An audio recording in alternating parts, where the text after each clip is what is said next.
नमस्कार। साहित्य तक के बुक कैफ़े के एक दिन एक किताब में मैं जयप्रकाश पांडे आपका स्वागत करता हूँ और आज मैं हिंदी साहित्य की एक अनूठी जीवनी के साथ उपस्थित हूँ। यह पुस्तक बाबा नागार्जुन के बारे में है। नागार्जुन हिंदी और मैथिली के बहुत ही महानतम कवियों में गिने जाते हैं। साहित्य अकादमी से लेकर तमाम तरह के पुरस्कार उनको मिल चुके हैं। सत्ता के विरोधी रहे हैं, जनवादी कवि रहे हैं, जन आंदोलनों से जुड़े रहे हैं और उनका पूरा जीवन जिस रूप में हमारे सामने आता है उसमें वो बाबा के नाम से चर्चित थे। बहुत सारी किंवदंतियाँ, घुमक्कड़, आंदोलनकारी, साहित्य के प्रति समर्पित, हिंदी और मैथिल को लेके जो उन्होंने संघर्ष किया, जो उनकी जीवन यात्रा रही और जो उनकी कविताएं रही, वह कई पीढ़ियों को प्रभावित करती रही हैं। खास बात यह है कि नागार्जुन न केवल कविता में बल्कि उनका गद्य भी बहुत ही अद्भुत था और उनके विद्रोह और विद्रोही कविताओं का आलम यह था कि वह लिख सकते थे, आओ रानी हम ढोएंगे पालकी, या इंदू जी क्या हुआ आपको, सत्ता के नशे में भूल गई बाप को।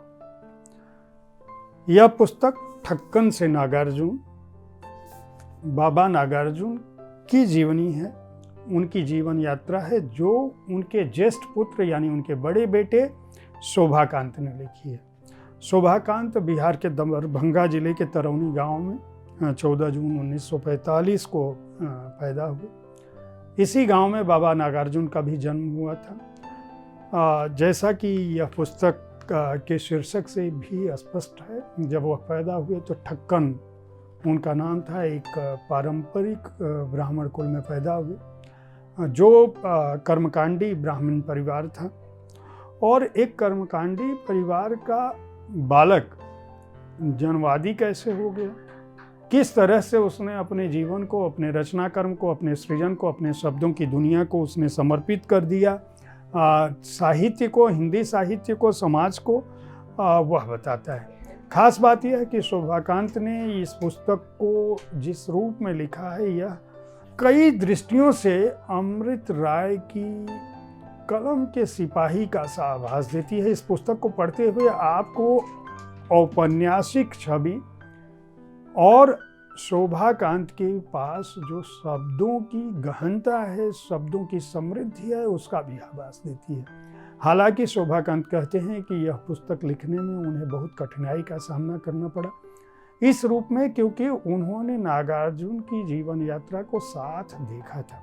न केवल नागार्जुन के शीर्ष को उन्होंने देखा, उनके साहित्य कर्म को देखा, बल्कि उनके जीवन के संघर्षों को भी देखा और किस तरह से बाबा भटकते रहे घुमक्कड़ी के दिनों में, किस तरह का उनका यायावरी का जीवन था, किस तरह का उन्हें सम्मान मिला और किस तरह से उन्होंने विद्रोह झेला। ये सारी बातें इस पुस्तक में लिखी गई हैं। जैसा कि जाने माने कवि ज्ञानेंद्र पति ने लिखा है कि कवि नागार्जुन उर्फ यात्री के पुत्र ही नहीं बल्कि मित्र, अपने बाधित पैरों में अबाध अगाध यात्रोत्साह लिए, दुबले तन में जठर ही नहीं किसी दावा का भी दाह लिए।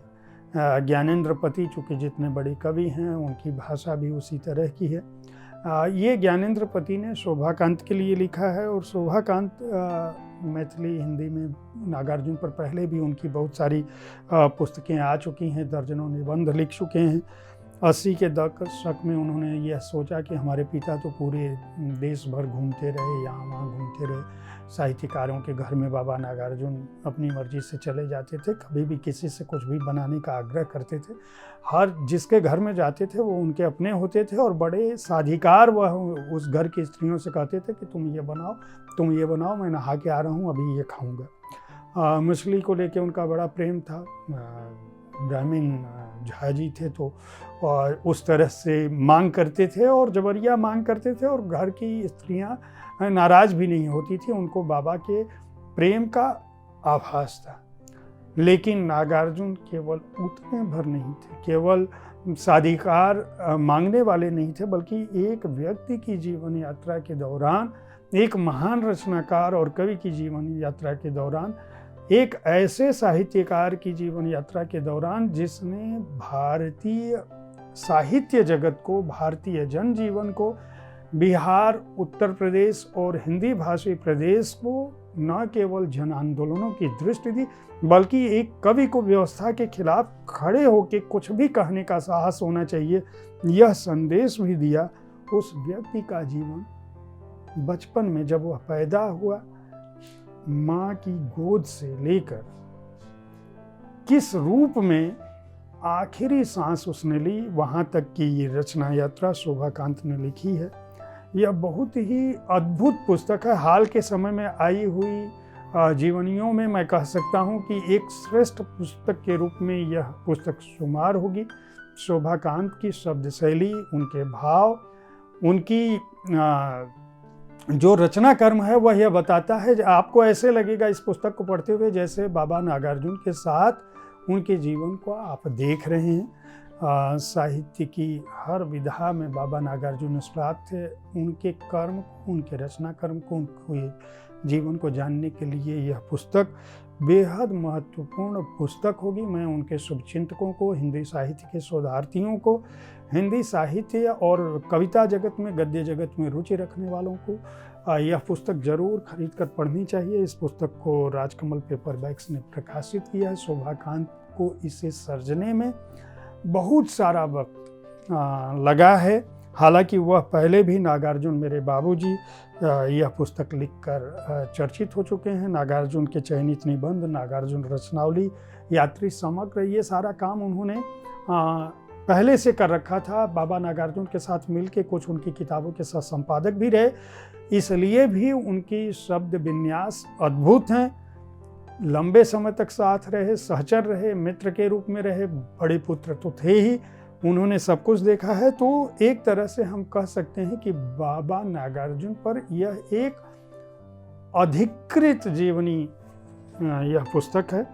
599 रुपये इसका मूल्य है। राजकमल पेपरबैक्स को इस बात के लिए शुभकामना दी जानी चाहिए कि उन्होंने एक महत्वपूर्ण पुस्तक हिंदी साहित्य जगत को कोरोना काल के तुरंत बाद दी है। 502 पृष्ठ संख्या है। उम्मीद है साहित्य तक का यह एपिसोड आपको पसंद आया होगा। इस कार्यक्रम में हम हर विधा की पुस्तक के बारे में चर्चा करते हैं। हमारी कोशिश होती है कि हम आपको उन पुस्तकों की जानकारी दे सकें जिसमें आप अपनी पसंद की पुस्तकें चुन सकें। इस कार्यक्रम के बारे में अपनी राय से अवगत कराना न भूलें। देखते रहें साहित्य तक। धन्यवाद।